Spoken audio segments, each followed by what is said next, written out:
Malam Halo. dokter. Ya, Ya, Dok, hari ini kita akan bahas lagi nih Dok, live lagi sama dokter untuk bahas topik mengenai detox itu hoax atau ilmiah. Ya, ya. oke Dok. Oke. Kita langsung mulai aja ya Dok. Ya, silahkan.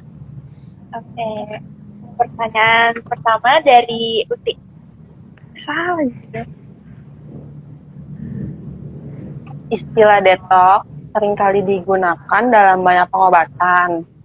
Mulai dari detox usus, detox telapak kaki, sampai detox wajah. Sebenarnya apa sih dok yang dimaksud dengan detox itu? Ya, jadi istilah detox itu adalah terminologinya seperti ini ya. Detox adalah proses pengeluaran atau netralisir racun-racun yang ada di dalam tubuh, begitu. Nah, dalam ilmu kedokteran, fungsi detoksifikasi itu dilakukan oleh organ liver. Liver itu hati, ya, dan ginjal. Dengan cara apa? Ya, jadi zat-zat berbahayanya itu dinetralisir. Ya, zat-zat racun yang nggak kepake itu dinetralisir. Setelah dinetralisir atau dimetabolisme, dibuang melalui saluran kencing. Begitu. Jadi intinya proses detoksifikasi di dalam tubuh itu dilakukan oleh liver dan ginjal.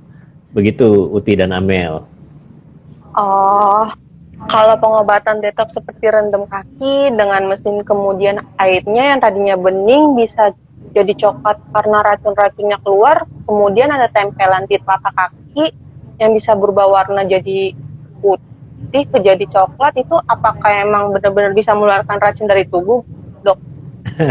Iya, jadi itu termasuk pseudoscience Uti, ya. Jadi ada food detox, ya, food detox itu katanya racun-racunnya bisa dikeluarkan melalui telapak kaki, gitu. Pada food detox ini itu sebetulnya di airnya itu di dalam mesinnya itu terdapat elektroda, ada tembaga dan besi. Jadi alat ini bila dialiri listrik, ya, pada kaki yang direndam air, maka akan terjadi reaksi kimia pembentukan ferrichloride, ya. Pembentukan ferrichloride dan cuprichloride yang ini memberikan warna coklat pada air, begitu ya. Jadi sama juga begitu pula dengan foot pad atau tempelan di kaki, itu terjadi reaksi kimia ya akibat aliran listrik dan panas tubuh dari kaki itu sehingga terjadi perubahan warna pada foot pad tersebut gitu. Tapi apakah itu proses detox pengeluaran racun? Tidak. Ya, begitu. Karena itu ada reaksi kimia. Jadi kan ada elektroda yang ada besi sama tembaga, begitu. Ya, dialiri listrik itu sama mesinnya. Nah, terjadi reaksi kimia itu. Jadi airnya berubah jadi coklat, kayak karatnya keluar, semua ibaratnya seperti itu. Ya, tapi bukan dari kaki kita, begitu. Gitu. Berarti kalau misalnya kan ada itu ya dok, kalau yang tempelan di kaki itu kan, ya. Biasanya dipakainya tuh malam, nanti paginya itu dia buka terus berubah warna, iya, gitu dok. Ya kan, tempelan itu ya. Berarti itu hoax ya dok? Iya, itu hoax ya. Jadi bukan proses pengeluaran racun-racun, kemudian foot pad-nya itu jadi berubah jadi coklat ya, tapi itu ada reaksi kimia. Di situ tuh ada zat tertentu ya. Kalau misalnya yang di air tadi, mesin tadi itu ada ferrichloride ya, zat besi dan tembaga ya, cuprichloride yang terbentuk, yang memang itu kalau di dalam elektrodanya itu luntur bisa membuat warna airnya yang tadinya bening jadi coklat kayak karat begitu ya. Sama juga yang di foot pad seperti itu, tapi bukan pengeluaran racun dari telapak kaki kita begitu. Oh gitu. Terus dok, kalau detox usus itu betul nggak dok? Kan ada suplemen yang fungsinya sebagai detox usus. Jadi awalnya kalau kita minum suplemen tersebut kita akan diare karena pengeluaran racun. Ya, nah ini ada pseudoscience lagi yang selain food detox itu ada detox usus juga. Nah detox usus itu tidak ilmiah juga ya. Jadi suplemen detox usus itu biasanya ada kandungan fiber atau serat. Nah serat ini memang bagus sih buat saluran pencernaan, tapi fungsinya bukan buat detox. Cuma dia pakai kata-kata detox itu supaya laku begitu. Serat ini menyerap air sehingga membantu kotoran tetap lunak, ya, tidak keras dan merangsang saluran cerna untuk berkontraksi secara kontinu. Jadi nggak sembelit, nggak konstipasi. Itu bagus, ya. Nah, tapi pada beberapa orang yang jarang makan serat, ya, apalagi kalau dikasih suplemen seratnya itu dosisnya tinggi, ya, perut dalam keadaan kosong, maka terjadi kontraksi yang berlebihan dan pembentukan gas. Jadi perutnya makin nggak enak, begah begitu. Nah, kata orang pseudoscience itu proses detox gitu, ya. Jadi kita diare, banyak keluar gas, itu racun-racunnya keluar. Padahal itu sama sekali bukan proses detox. Kenapa hal itu bisa terjadi? Hal itu terjadi karena serat-serat itu tadi memfasilitasi bakteri untuk memproduksi gas secara berlebihan, begitu, ya. Dan juga kenapa diare? Karena memang serat yang berlebihan itu membuat usus itu kontraksi secara berlebihan. Begitu kira-kira Uti dan Amel, ya. Begitu, Dok. Oh, gitu ya, Dok. Nah, sekarang kita akan bahas detox pada wajah ya, Dok. Oh, kan iya. banyak tuh ya terapi facial detox itu untuk mengeluarkan racun-racun atau zat yang berbahaya seperti merkuri dan lain-lainnya, Dok, ya. Emang benar kalau misalnya habis pakai krim abal-abal itu kita harus lakukan facial detox dulu, Dok? Itu juga nggak benar, ya. Ya, jadi ini yang paling topik yang paling kita fokuskan, ya. Jadi facial detox itu nggak benar, tidak benar, ya. Jadi tidak ada terapi untuk menetralisir atau membuang racun-racun atau zat-zat berbahaya pada wajah kita, gitu. Jadi sebetulnya pembersihan wajah itu kita lakukan sewajarnya aja, seperti cuci muka, ya. Kalau kita cuci muka ada mungkin kena kotoran atau kena asap kendaraan, ada timbal, ada logam berat, itu juga setelah cuci muka akan hilang, begitu. Nah, sedangkan penggunaan serum dan krim untuk detox itu biasanya fungsinya untuk nutrisi kulit, ya, menjaga kelembaban kulit, perlindungan kulit, ya, bukan untuk detox, ya. Jadi kalau kita lihat bahan-bahan aktif yang dipakai untuk facial detox itu isinya cuma vitamin, cuma antioksidan, dan itu semua tidak bisa menetralisir racun, ya. Gitu. Kalaupun kita habis pakai krim abal-abal, zat berbahayanya itu nggak ada sih di kulit kita. Pasti waktu cuci muka itu pasti sudah terbuang. Dia terserap di dalam aliran darah. Jadi nggak ada lagi di muka. Begitu, Amel dan Uti.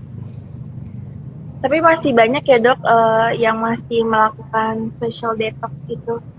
Ya. Iya, nah itu salah, ya. Itu salah. Jadi nggak ada ya, Dok, ya? Jadi contohnya misalnya kalau kita pakai krim abal-abal yang ada hidroquinon itu memang terjadi yang namanya okronosis eksogen, di mana zat hidroquinonnya itu dimakan sama makrofag, sel di bawah kulit, ya, di dalam kulit. Nah, itu jadi warna kulit kita seperti abu-abu begitu, ya. Nah, itu juga nggak bisa dinetralisir sama krim detox karena itu kan di dalam kulit dan sudah dimakan oleh sel, begitu. Gitu, Dok. Berarti kalau misalnya ada orang yang melakukan facial detox itu nggak bermanfaat sama sekali ya, Dok, ya? Tidak bermanfaat. Jadi sebetulnya isinya facial detox, krimnya, serum-serumnya itu hanya untuk nutrisi kulit aja, begitu. Nah, mungkin untuk sensasional dibilang detox, untuk buang racun dulu, kita buang dulu racun dari krim abal-abal, begitu. Padahal sebetulnya nggak ada istilah detoksifikasi, ya. Oh, berarti itu nggak ada ya, Dok, ya? Nggak ada. Oke. Tapi kalau misalnya, biasanya kalau misalnya customer pasti ada yang percaya, masih ada yang percaya facial detox itu ada ya, Dok, ya. Biasanya kalau misalnya habis facial detox tuh, dia bersih atau gimana? Mukanya itu? Ya karena facial itu kan memang adalah pembersihan wajah dari kulit mati, kotoran, lemak, dan komedo. Pasti semua orang kalau habis di facial mukanya jadi seger kan, gitu. Tapi orang terapisnya pasti bilang, wah ini racun-racunnya udah keluar gitu. Begitu pula juga dia pakai krim yang ada kandungan suatu zat yang kalau teroksidasi kena panas tubuh itu bisa berubah jadi coklat juga. Gitu. Ya, vitamin C aja juga kalau misalnya kena ultrason, kena panas tubuh kan itu kan anget kan. Nah, dia berubah jadi coklat begitu. Nah, ada beberapa juga yang bisa berubah jadi agak abu-abu. Nah, itu krim yang ada kandungannya zinc oxide. Ya, dia teroksidasi jadi warnanya seperti keabu-abuan. Nah, itu dibilang wah ini merkuri nih begitu ya, padahal itu zinc. Ya, zinc oxide. Begitu. Zinc oxide juga warnanya keabu-abuan. Begitu, Amel. Tapi ada efek yang bahayanya nggak dok kalau misalnya masih ada yang ngelakuin facial detox itu? Nggak apa-apa, nggak bahaya. Ya karena memang bahan-bahannya sebetulnya itu vitamin dan cuma tidak ada proses netralisir, tidak ada proses detoksifikasi. Jadi detoksifikasi itu hanya sensasional aja, tapi secara ilmiah itu tidak terjadi pada kulit wajah. Berarti nggak ada efek sampingnya dok ya? Efek samping nggak ada. Yang penting dia melakukan facialnya dengan cara-cara yang benar, dengan zat yang bagus juga, yang tidak berbahaya tentunya. Oke. Nah, kan sekarang itu sering kali ya kalau misalnya kita pakai produk baru itu biasanya akan timbul jerawat ya dok ya. Dan ini katanya itu proses detox karena racun-racunnya itu harus dikeluarkan. Jadinya pas dia pakai produk itu tiba-tiba dia keluar banyak, terus nanti dia konsul ke orang tersebut terus katanya pengeluaran racun dok, kayak gitu. Itu bener apa enggak sih dok? Iya. Jadi apa-apa dibilang detox, apa-apa dibilang detox, padahal sebetulnya bukan. Ini saya terangkan ya. Jadi saat kita menggunakan produk yang baru, terutama produk yang mungkin agak keras ya, yang berbeda sebelumnya kita nggak pernah pakai, maka kulit kita akan kaget dan teriritasi sehingga memicu proses peradangan pada kelenjar minyak, kelenjar keringat, begitu. Nah, hal ini menimbulkan jerawat dan beruntusan. Nah, bila proses adaptasi ini hanya menimbulkan 1-2 jerawat dan berlangsung kurang dari 2 minggu, itu nggak apa-apa ya, kita boleh teruskan. Tapi kalau misalnya begitu pakai langsung terjadi peradangan hebat, jerawatnya timbul banyak gitu ya, nah itu harus segera dihentikan karena kemungkinan itu adalah reaksi alergi. Kita nggak cocok sama produk tersebut. Begitu ya. Nah kalau kita lanjutkan terus kan biasanya oh nggak apa-apa itu detox, justru semakin banyak jerawat keluar semakin bagus karena racunnya semakin banyak keluar begitu. Nah itu salah besar, muka kita akan hancur rusak karena kulit yang mengalami peradangan hebat itu akan terjadi komplikasi ya seperti infeksi, kulitnya jadi bernanah kan ya, selulitis bahkan dan lain-lain. Itu berbahaya sekali ya. Infeksi pada wajah itu berbahaya, bisa masuk ke mata, bisa masuk ke otak juga bahkan ya kalau sampai parah banget. Juga bekasnya ya, scar, bekasnya luka bekas infeksi atau jerawat itu lama hilangnya begitu. Pengobatannya malah lebih mahal lagi itu kalau kita sampai membiarkan pakai krim yang memang sebetulnya kita tidak cocok atau alergi. Oh gitu dong. Nah tadi kan dokter sebutin kalau misalnya nanti kalau misalnya peradangannya parah banget bisa ke mata, bisa ke otak gitu ya dok ya? Ya, nah itu udah komplikasi berat. Oh, bisa kayak gimana emang dok? Matanya? Ya itu kalau misalnya sampai peradangan hebat ya, sampai selulitis di daerah mata, misalnya di daerah kelopak atau bagaimana kan seringkali iritasi ya, itu bisa ada aliran darah, aliran limfe ke mata juga, ke bola mata. Bisa kena juga begitu. Berarti bahaya banget ya dok? Ya, makanya kalau sudah terjadi peradangan, komplikasi harus segera dihentikan krimnya. Ya. Jangan dibilang itu proses detox. Gitu. Terus dok, Uti mau nanya nih ya, bedanya purging sama breakout itu apa sih dok? Nah, itu juga istilah pseudoscience ya. Purging itu kalau kita lihat dari kamus ya, artinya adalah pengeluaran zat-zat jahat ya, Purging itu pengeluaran zat-zat jahat. Jadi dulu mainannya dukun-dukun ya, kalau misalnya kita sakit, kita dikeluarin zat-zat jahatnya itu, roh-roh jahat. Nah itu dengan cara purging tadi, begitu ya. Nah itu sebetulnya sama seperti detox ya. Jadi istilahnya pengeluaran racun-racun, begitu. Kalau detox kan pengeluaran racun-racun. Nah kalau purging itu istilah pengeluaran hal-hal yang jahat yang ada di dalam tubuh manusia, begitu. Oh. Nah, purging ini dipakai istilah detox ya. Detox. Jadi timbul jerawat itu dibilang purging, begitu. Iya. Nah, kalau breakout itu sebenarnya adalah kondisi di mana kulit teriritasi sehingga meledak, timbul jerawat dan beruntusan. Karena kulitnya diganggu, teriritasi, begitu. Entah itu pakai krim yang baru, krim yang terlalu keras, jadi timbul breakout atau timbul jerawat atau beruntusan. Nah, istilah breakout ini biasanya digunakan untuk proses timbulnya jerawat yang parah karena alergi dari suatu produk, gitu. Kayak gitu, Uti. Oh gitu. Dok, nih yang nonton ada yang bertanya nih, Dok. Oh iya, coba dibacain. Dok, perbeda dari siapa sih namanya? Kariska. Perbedaan yang mudah dilihat antara purging dan breakout saat pemakaian skincare. Dok, gimana, Dok? Itu gimana tuh, Dok?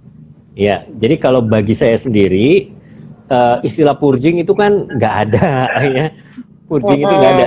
Segala sesuatu yang menimbulkan kulit kita timbul jerawat, itu namanya breakout. Entah itu mau, jadi nggak bisa dibedakan antara purging sama breakout. Breakout itu segala sesuatu yang menyebabkan kulit kita berjerawat. Entah itu kita sering pegang-pegang, sering kena gesekan, atau sering kena debu, atau atau menggunakan krim yang baru, begitu. Itu breakout, gitu kalau menurut saya. Nah, kalau breakoutnya itu timbul 1-2 jerawat dan kurang dari 2 minggu, itu nggak apa-apa, namanya proses adaptasi, begitu. Tapi kalau timbul jerawat parah, ya meradang, bahkan sampai komplikasi, itu harus segera dihentikan. Ya, itu berarti kemungkinan alergi, ya, alergi terhadap bahan tersebut, begitu. Ya, jadi kalau saya tidak setuju, kalau misalnya proses adaptasi krim itu namanya purging, nggak apa-apa. Kalau nggak cocok breakout itu salah sebetulnya. Nggak ada istilah purging, ya, nggak ada istilah detox, gitu. Adanya adaptasi. Ya, kalau adaptasi itu selama tidak terjadi peradangan hebat nggak apa-apa. Tapi kalau terjadi peradangan hebat itu nggak boleh. Semua bentuk kulit yang tadinya tenang tiba-tiba timbul jerawat itu namanya breakout, begitu. Ya. Oh gitu, Dok. Jadi solusinya itu kalau misalnya ngalamin kayak gitu, udah nggak usah dipakai lagi ya, Dok, produknya. Ya, jadi kalau sampai peradangan hebat harus dihentikan segera. Dihentikan. Terus, Dok, gimana sih, Dok, cara mengatasi kalau pas kita lagi pakai produk baru terus timbul jerawat? Nah, ya. Jadi usahakan kita gunakan produk yang cocok ya, Ti, ya. Kalau misalnya kita gunakan produk baru, kemudian timbul jerawatnya tapi cuma 1-2, nggak terlalu meradang, nggak sakit, nggak parah, nggak bengkak, ya, itu nggak apa-apa, biarin aja. Yang penting jangan dipegang-pegang, gitu, ya. Nah, kalau misalnya agak perih nih kita pakai, ya agak perih panas, kita kurangi dosisnya. Yang tadinya agak tebal kita kasih lebih tipis lagi. Yang tadinya setiap hari kita kurangi jadi sehari pakai sehari enggak, begitu, ya, frekuensinya dikurangi, gitu, ya, sampai kulit kita bisa beradaptasi. Tapi kalau misalnya sekali pakai kulit kita langsung timbul jerawat banyak, merah-merah, bengkak, meradang, sakit, harus segera dihentikan, begitu, ya. Dok, ini ada yang bertanya lagi, Dok, dari Kariska lagi. Dok, cara ngecek kita alergi terhadap kosmetik atau skincare gimana ya, Dok? Gitu. Ya, nah kalau misalnya cara yang paling aman kalau kita menggunakan produk baru, kita ambil sedikit, colek sedikit, ya, entah itu krim atau serum, kita kasih di ini dilipat siku dalam, ya, lipat siku dalam. Kita olesin di situ, kita tunggu 2-3 jam. Kalau tidak apa-apa ya kemungkinan nggak alergi. Tapi kalau sampai merah-merah, gatel, nah itu kemungkinan alergi begitu, ya. Gitu. Oke. Atau mau di belakang telinga juga boleh. Tapi kalau saran saya lebih aman dilipat siku dalam, begitu. Gitu dok. Dok, ada lagi nih yang tanya. Ya. Apa sih? Berarti purging itu nggak ada ya dok? Dari Kaisar. Iya, Kaisar. Kaisar dok, dari Kaisar. Purging Ya. itu berarti nggak ada ya dok? Ya. Purging itu ya itu tadi karena dia istilah Yang ada. pseudoscience, istilah spiritual, jadi sebetulnya tidak ilmiah. Purging itu pengeluaran roh-roh jahat. Sebetulnya ya. Ya pengeluaran racun-racun sama kayak detox juga. Detox istilah pseudoscience ya. Kalau purging itu dipakai zaman dulu, pengeluaran hal-hal yang jahat dari tubuh kita gitu.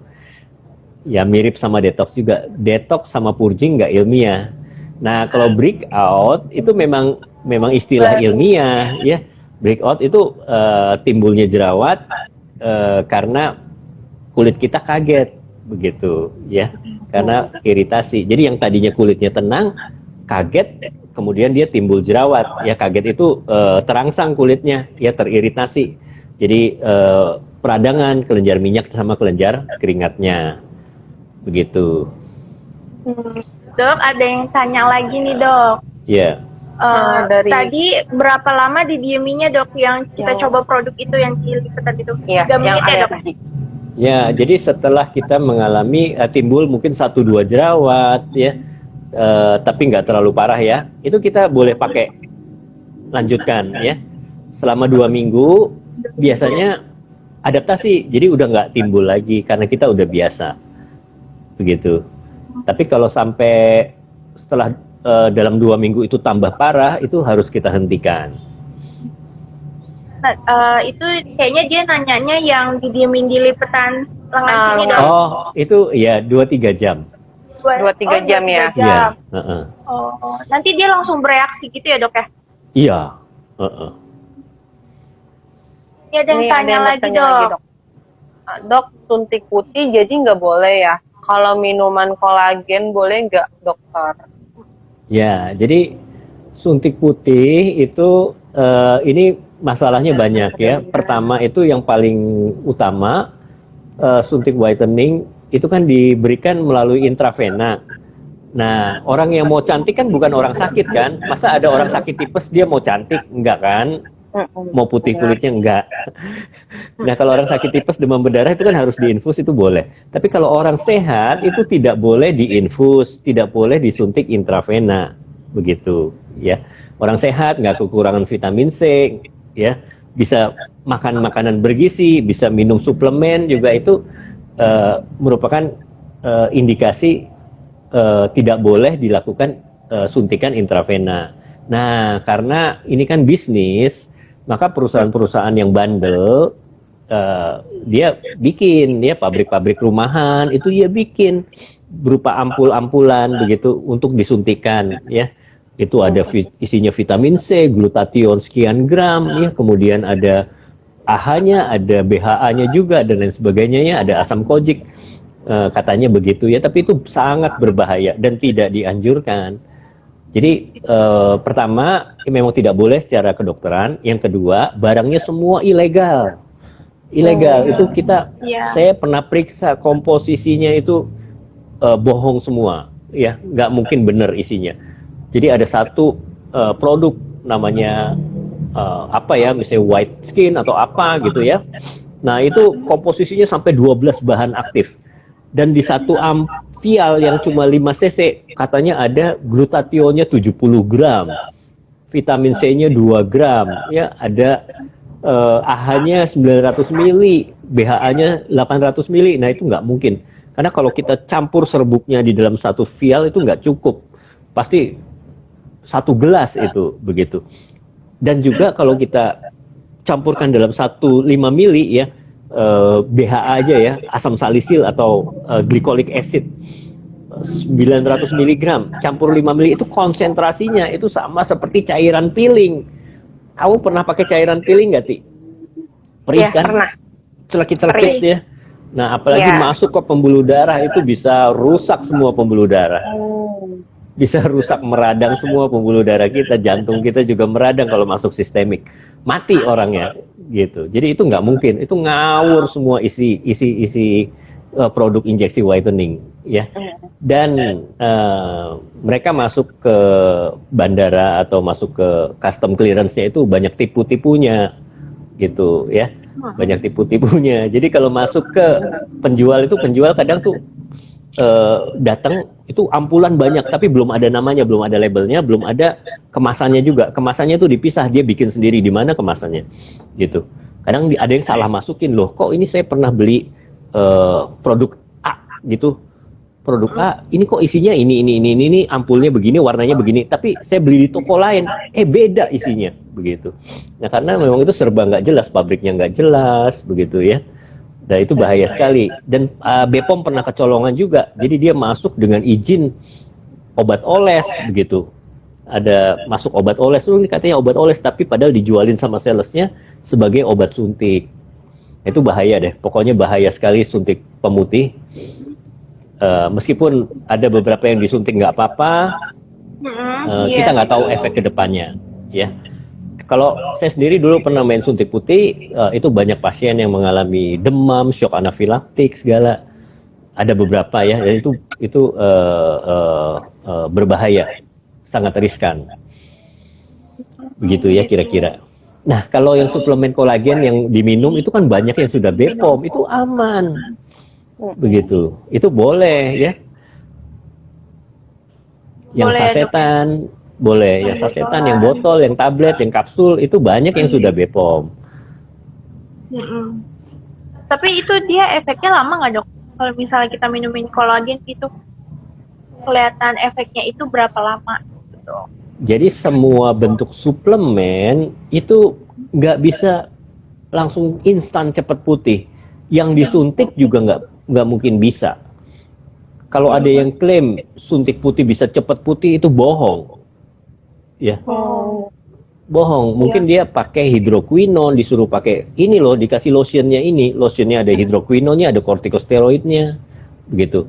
Sama, atau mungkin juga di dalam suntikannya itu ada obatnya. Memang obat anti perdarahan, itu asam tranexamat bisa membuat kulit jadi kelihatan putih pucat begitu. Nah, tapi itu sangat berbahaya karena obat anti perdarahan itu bisa menyebabkan gangguan pembekuan darah, bisa stroke begitu. Dok, ini ada yang bertanya lagi, katanya kapsul whitening itu aman nggak, Dok? Aman kalau BPOM ya. Jadi kalau kapsul whitening, saya udah juga lihat komposisinya, ada yang mengandung vitamin C, glutathione, dosisnya semua rasional. Itu pasti disetujui oleh BPOM. Tapi kalau dosisnya ngawur, tinggi banget, megados, itu nggak mungkin disetujui oleh BPOM. Begitu.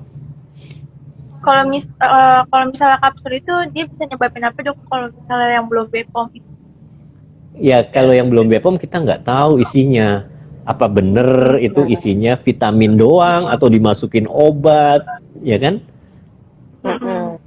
Nah, itu yang berbahaya kalau sampai dimasukin obat. Nah, makanya kita pilih yang BPOM, begitu. Kayak Get Beauty ya, Dok, BPOM. Iya. Rasional. Dok, Amel mau tanya deh, balik lagi yang ke breakout gitu ya, Dok ya. Amel mau tanya, kalau misalnya dia pakai produk udah tuh kan breakout parah ya, Dok ya. Itu tuh solusinya itu dia harus berhenti dulu atau dia langsung ganti produk lain gitu, Dok? Ya, jadi kalau breakout parah sampai komplikasi itu harus diobati dulu langsung harus diobati. Jangan pakai skincare macam-macam dulu, diobati dulu ya, berobat ke dokter. Nanti kita lihat, ini peradangan dikasih anti radang, ya ada kemungkinan infeksi dikasih antibiotik, begitu. Ya, sampai kulitnya tenang baru pakai skincare lagi gitu. Baru pakai skincare lagi gitu ya, Dok. Iya. Oh, gitu. Soalnya kan banyak tuh ya yang kalau tanya ini breakout pakainya skincare apa lagi nih gitu-gitu disaraninnya ini itu. Ya kan? Jadi kita harus langsung ke dokter ya, Dok. Iya. Baru kulitnya tenang, baru pakai skincare lagi gitu ya. Iya, betul. Terus juga ini ada yang nanya lagi, Dok. Dari Lia Husin Midwife. Saya pernah minum salah satu obat vitamin, kolagen, tapi saya nggak mens, Dok. Iya, kalau itu kita mesti cek obatnya BPOM atau enggak, begitu ya. Kalau BPOM biasanya suplemennya aman kategori itu. Nah, kalau misalnya ada sampai nggak mens, itu kita nggak tahu sih, banyak faktor penyebabnya juga. Apakah memang betul dari kapsul tersebut atau bukan, begitu harus dicari penyebabnya. Cari. Ada yang mau bertanya lagi? Tadi ada pertanyaan di atasnya lagi kayaknya, Ti. Yang hamil-hamil. Ini. Kalau untuk ibu hamil lebih aman bentuk kapsul atau minuman kolagen, Dok? Saya sarankan minuman itu lebih aman, ya. Jadi biasanya yang kapsul itu dosisnya agak lebih tinggi. Kalau yang minuman itu lebih aman, ya. Jadi minuman lebih aman gitu. Jadi pastikan di kemasannya itu tidak ada larangan untuk ibu hamil dan menyusui, gitu. Kalau misalnya ibu hamil dan menyusui lebih sensitif ya, Dok ya, makanya pilih-pilih lagi ya, Dok. Iya, karena meskipun misalnya kandungannya herbal juga belum tentu aman untuk hamil dan menyusui, ya.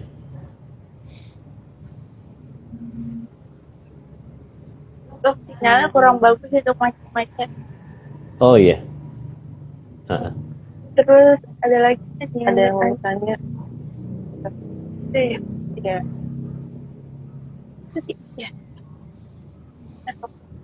Bentar ya, Dok. Iya. Makasih banyak. Dari Kaisa. Makasih banyak, Dokter. Alhamdulillah saya kemarin gak jadi suntik putih, Dok. Katanya. Iya. Jadi memang kita lagi gencar-gencarnya mengkampanyekan hal ini ya. Karena dari dulu kan saya tuh sebetulnya yang masalah krim abal-abal juga kita pertama itu tahun 2013 itu zamannya bulu mata abal-abal ya, bulu mata Syahrini itu. Nah, saya pakai bikin video tuh sama Cindy tentang krim abal-abal. Dulu belum ada istilah krim abal-abal. Adanya waktu itu bulu mata abal-abal Syahrini, begitu. Terus kita kampanyekan jangan pakai krim abal-abal. Ya, krim abal-abal itu adalah krim yang tidak jelas, tidak ada BPOM-nya, begitu ya. Nah, sekarang udah banyak yang memviralkan ini, jangan pakai krim abal-abal, jangan pakai krim abal-abal, banyak influencernya kan, begitu. Padahal itu saya yang pertama ya, tahun 2013. Itu istilahnya dari bulu mata Syahrini itu. Nah, kemudian nah sekarang ini saya juga melihat suatu tren yang salah juga, yaitu suntik putih, ya suntik vitamin juga pada orang sehat itu sebetulnya salah. Tidak dibenarkan secara ilmu kedokteran. Di dalam kurikulum ilmu pendidikan kedokteran itu tidak boleh terapi cairan, infus cairan tanpa indikasi itu nggak boleh ya. Jadi kita masukkan obat intravena itu nggak boleh. Suntik-suntikan juga sekarang udah nggak boleh ya. Bahkan pada orang sakit pun kalau nggak perlu suntik itu nggak boleh suntik, begitu. Karena risikonya besar. Kita harus memberikan pengobatan secara rasional ya. Begitu kira-kira Amel dan Uti ya. Jadi kita kampanyekan ini, sekarang lagi gencar mengkampanyekan treatment yang rasional ya. Jadi kita menentang segala bentuk suntik whitening ya, suntik vitamin pada orang sehat ya. Kalau orang sakit boleh aja, misalnya wah ini sakitnya lemah banget, kekurangan vitamin ya, mulutnya semua sariawan, kulitnya kering, pecah-pecah gitu, lemah. Ya itu kita harus infus, masuk vitamin, multivitamin begitu ya. antioksidan juga. Tapi kalau sehat seperti Amel, seperti Uti, ya udah cantik dan berseri-seri, itu nggak perlu lagi disuntik atau diinfus, ya emang orang sakit, begitu ya. Nah, Iya. begitu. Terus juga nih dok, ada yang bertanya lagi nih dari Kaisar. Kalau filler sama botok itu boleh gak sih dok? Boleh, ya. Jadi filler dan botox itu udah BPOM produknya ya, cuma bukan kategori kosmetik, yang mengerjakan harus dokter dengan spesialisasi ya, dengan keahlian khusus gitu. Jadi nggak semua orang bisa di botox juga ya. Kalau misalnya sudah ada kerutan statis, dinamis di mukanya baru dilakukan botox ya. Filler juga nggak semua orang bisa di filler gitu ya. Jadi ada keterampilan khusus ya. Dokternya harus dokter yang sudah terlatih. Itu nggak boleh juga dilakukan di salon-salon begitu. Ya, jadi botox dan filler itu sudah BPOM. Produknya saya bisa cari di BPOM. Tapi kalau stem cell, suntik stem cell tuh nggak ada ya. Itu abal-abal ya, karena stem cell sendiri itu sedang dalam penelitian ini di RSCM ya, di rumah sakit yang ditunjuk Kemenkes. Nah itu ada laboratoriumnya tersendiri menyimpan stem cell itu, membuat stem cell itu prosedurnya susah banget, alatnya canggih banget. Dan kalau saya mau dikirim nih ya stem cell dari misalnya dari RSCM ke rumah sakit lain, itu juga harus menggunakan cryotank. Cryotank itu tempat penyimpanan dengan suhu minus 196 derajat. Ya, dengan nitrogen begitu. Jadi kalau misalnya, saya beli nih suntik stem cell di mana? Di online, di pasar pramuka gitu. Dikirim lewat JNE, itu bohong begitu ya. Ya begitulah Amel dan Uti. Berarti kalau misalnya filler juga di salon-salon itu juga jangan ya dok ya? Jangan ya. Jangan. Kalau misalnya memang butuh filler, hidungnya pesek banget ya, atau mungkin kena sakit ya, penyakit tertentu ya, misalnya payudara deh ya, ada kanker payudara, kan harus diangkat tuh payudaranya. Nah, operasi plastik bisa, jadi bikin payudara buatan, pakai implan begitu, bisa juga. Nah itu rasional dan ilmiah begitu ya. Nggak sih dok sebenarnya? Ya kan itu kalau implan itu jadi dimasukkan kantong yang isinya bisa silikon juga, bisa cairan tertentu ya, tapi dia nggak merembes, nggak bocor, nggak terserap di dalam tubuh ya. Jadi implan itu nggak berbahaya. Beda sama suntikan cairan ya. Jadi kalau misalnya payudaranya disuntik cairan ya, suntik silikon atau apa begitu ya, itu bahaya kalau langsung disuntik. Tapi kalau di implan itu dioperasi dulu kan, dibuka dioperasi, dibuka, dimasukkan kayak balon gitu, masukkan balon, jahit lagi, aman. Oh aman gitu. Gitu ya. Oke. Iya. Ya, saya rasa mungkin itu dulu Amel untuk hari ini ya. Iya. Jadi kesimpulannya itu kalau misalnya apa sih tadi, detox itu hoax ya dok ya? Iya, hoax. Hoax. Pseudoscience. Nggak ada itu ya dok istilah detox. Nggak ada.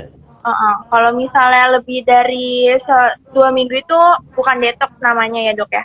Itu nggak cocok ya dok ya? Ya, kalau lebih dari 2 minggu harus kita hentikan, atau peradangan hebat itu harus segera hentikan begitu, karena nggak cocok, mungkin proses alergi begitu ya. Terus kitanya langsung ke dokter kulit ya, jangan pakai skincare dulu ya. Iya, betul. Kita harus tangani peradangan dan komplikasinya ya, peradangan, infeksi dan komplikasinya. Iya, baru pakai skincare lagi ya dok ya. Oke dok, cukup ya, kayaknya cukup ya hari ini.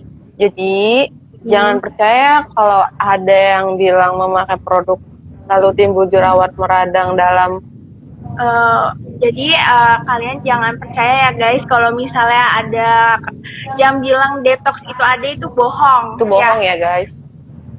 Yang ada itu nggak cocok ya dok ya. Iya. Jadi jangan diteruskan ya. Ya jangan diteruskan ya. Oke dok, makasih ya dok.